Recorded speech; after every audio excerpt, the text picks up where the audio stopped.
points. Mr. Brain, you said that you learned, first of all, to defend a set of values long before you learned to fire a weapon. And as a person who served as a police chief, I could say the same thing. I learned to defend the values and to understand the values of this country long before I earned or learned anything else. We have seen demonstrations, and I think we've already talked about that around the country. Young people at Berkeley protesting against this unconstitutional order. And I heard it said earlier that we need to get involved on the local and state level. But what concerns me is that the strain that has been placed on local government, particularly law enforcement, local law enforcement, dealing with an order that is unjust and improper. And so as we encourage our young people to get involved, I thought it was a beautiful sight. And that the police have now said, and correct me if I'm wrong, that they, in a matter of minutes or in short order, plan to clear the area. And there you see now somebody lighting that sign. Oh, back up. Okay. So, Kyung, did the Sorry, Anderson, we're just did you hear I'm not from sure the? How much gasoline is in that? Did you hear? And so as we encourage our young people to get involved, I thought it was a beautiful sight.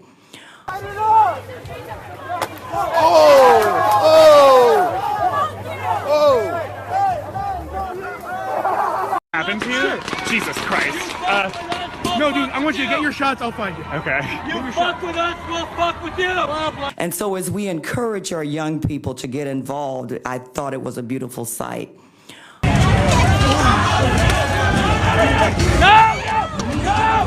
The mainstream left is tacitly supporting a fascist group that is committing terrorism to crush civil rights in the United States. Let that sink in.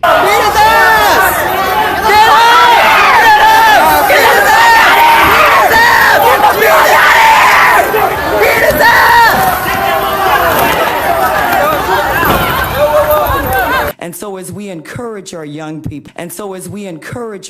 people, to get involved, I thought it was a beautiful sight. I'm looking to just make a statement by being here, and I think the protesters are doing the same. And props to them for the ones who are doing it non-violently, but I think that's a very rare thing indeed. So, thank you. Are you surprised, ma'am?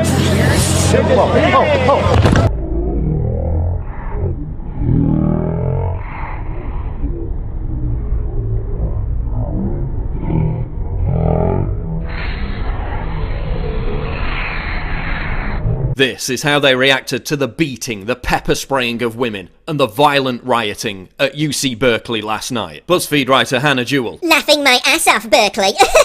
Vice writer Hussein Kasvani. Listening to Milo on Fox in light of all the stuff happening in Berkeley, and how he's being allowed to appear reasonable in all this. Right, so a gay man giving a talk about offensive Halloween costumes versus violent rioters attacking women with pepper spray and flagpoles.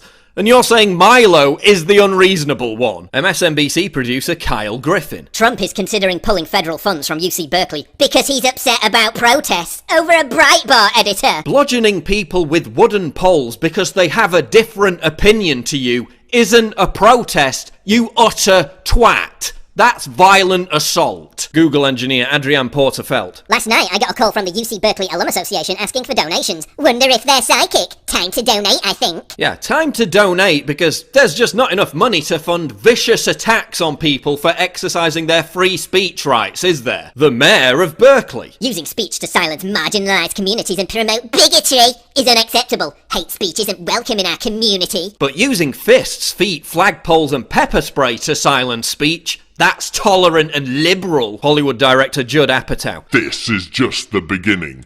When will all the fools who are still supporting Trump realise what is at stake? Oh, we've realised it, Judd. We've realised what's at stake. You want to threaten 55 million American gun owners with civil war. Yeah, good luck with that, you fucking cretinous cunt. This is one of the organisers, Yvette Falarka. She claimed Milo's free speech was raping and killing her. What they're really trying to do is they're trying to assert their power, threaten us, intimidate us, rape us, kill us! Who's to blame for inciting this mayhem? Time magazine for legitimising violent riots during Ferguson. Newsweek for celebrating the attack on Richard Spencer. The Nation for romanticising the attack on Richard Spencer. Regressive leftists like Nazreen Malik who say violence against Trump supporters should be tolerated. Regressive leftists like India Knight and the deluge of other journalists who called for or joked about Trump being assassinated. George Soros, financier of domestic terrorism.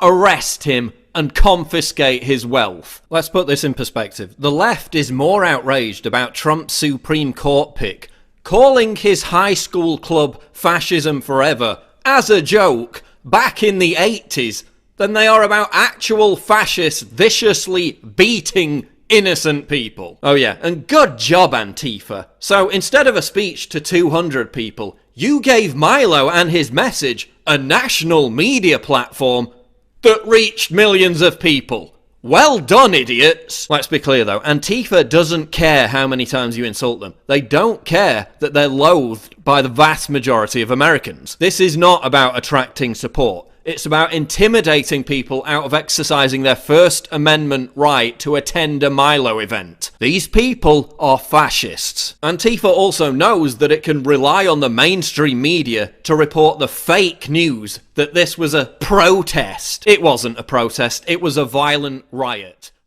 Please subscribe to our channel, like our video, and comment below, and we'll see you on the flip side. Peace! And don't forget to click the notification bell.